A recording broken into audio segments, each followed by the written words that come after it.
La sœur ne te sauvera pas. Ça va te choquer, mais c'est la vérité. Parce qu'eux aussi ont besoin de Jésus. Le pape a besoin de Jésus. L'évêque a besoin de Jésus. Le monseigneur a besoin de Jésus. Il a besoin de faire la paix avec Dieu.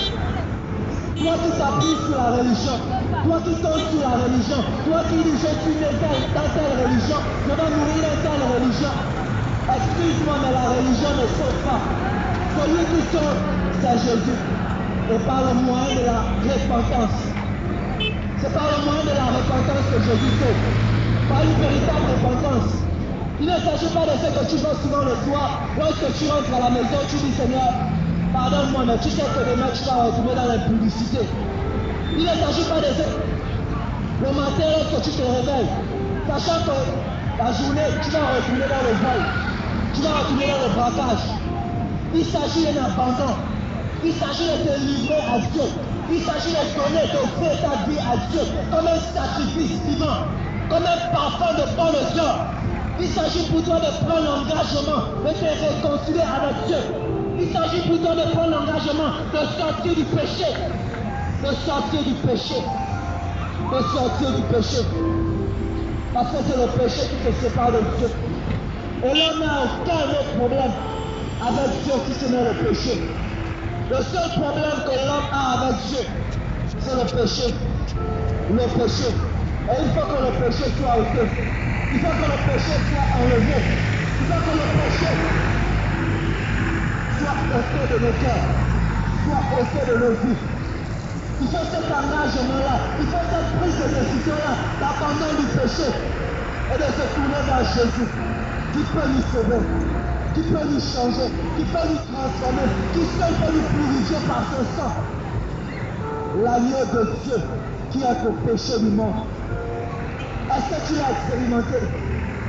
Est-ce que tu l'as expérimenté comme celui qui a le péché du monde? Est-ce qu'il t'a délivré du péché? Tu dis avant Jésus dans ta vie. Dans le matin, c'est toi qui es dans le bar. À midi, c'est toi qui es dans le bois de nuit. Le soir, c'est toi qui es dans l'impudicité. C'est quand tu as rencontré. C'est quel Jésus que tu as rencontré. Parce que je ne connais pas un homme qui soit passé près de la croix et qui est resté la même. Je ne connais pas une personne qui s'est donnée à Jésus et qui est restée la même. C'est pas possible. C'est pas possible. Comme je le dis souvent, certainement tu as fait la rencontre de Bar Jésus, mais pas de Jésus. Et il ne s'agit pas de Bar Jésus, c'est pas de Bar Jésus que je te parle ce soir.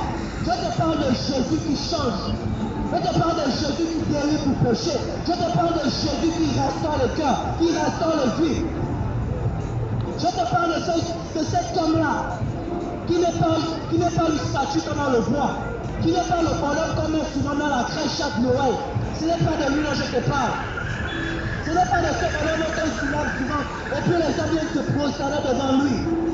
Je te parle du Jésus qui vit, du Jésus qui est réel, de celui qui a ressuscité le 3e jour, de celui qui vit en moi, de celui qui a changé ma vie, de celui qui a transformé ma jeunesse. C'est de ce Jésus dont je te parle. C'est de ce Jésus dont je te parle. Est-ce que tu l'as expérimenté comme agneau de Dieu qui est le péché du monde? De quel péché t'as-tu sauvé? Tu dis la foi dans ton cœur, tu dis la foi reçue dans ta vie. De quel péché t'as-tu sauvé? Parce que si le Jésus dont tu dis avoir rencontré peut-être sauvé de quel péché, c'est que tu n'as pas fait la rencontre de ce Jésus. Tu parles d'un autre Jésus. Certainement tu parles de l'église, ou je ne sais pas, de l'assemblée. Certainement tu parles du prophète, je ne sais pas, mais pas de Jésus. Pas de Jésus. Parce que lorsque Jésus rentre dans nos vies, la première chose qu'il élève, c'est le péché.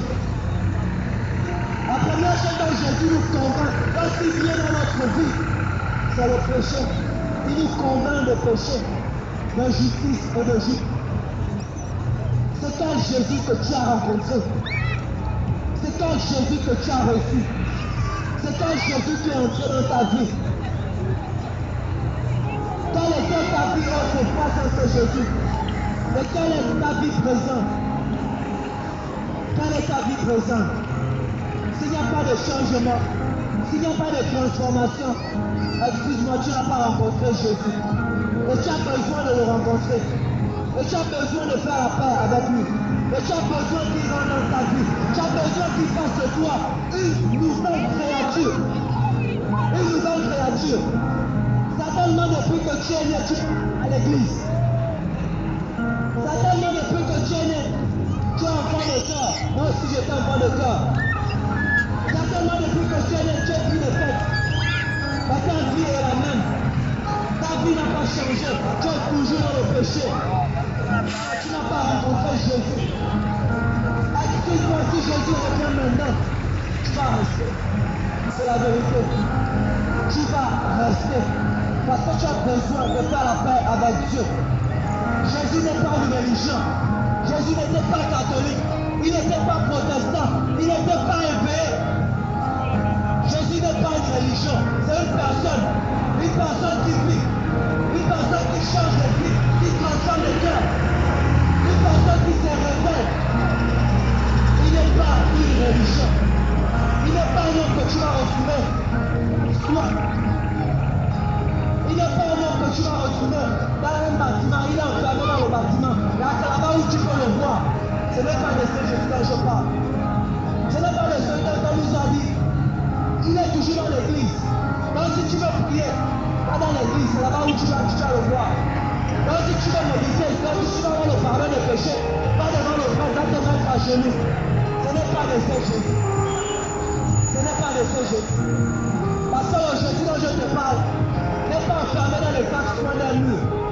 Il n'est pas enfermé dans les quatre coins d'un bâtiment. Ce Jésus vit en nous. Ce Jésus vit en nous.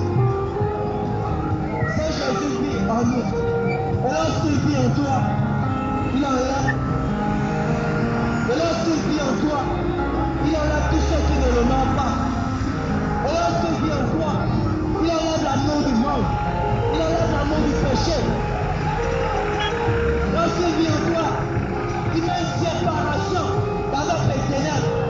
Il met une séparation avec le péché. Lorsque ça Jésus rentre dans ta vie est changée. Ta vie est transformée. Tu es émerveillé par son œuvre dans ta vie. Lorsque ça Jésus rentre dans ta vie, les hommes sont dans la confusion. Parce qu'ils comme un ancien voleur est devenu une nouvelle créature. Parce qu'ils ne comprennent pas comment un ancien impuni est devenu une nouvelle créature. Jésus, l'agneau de Dieu, qui a le péché du monde.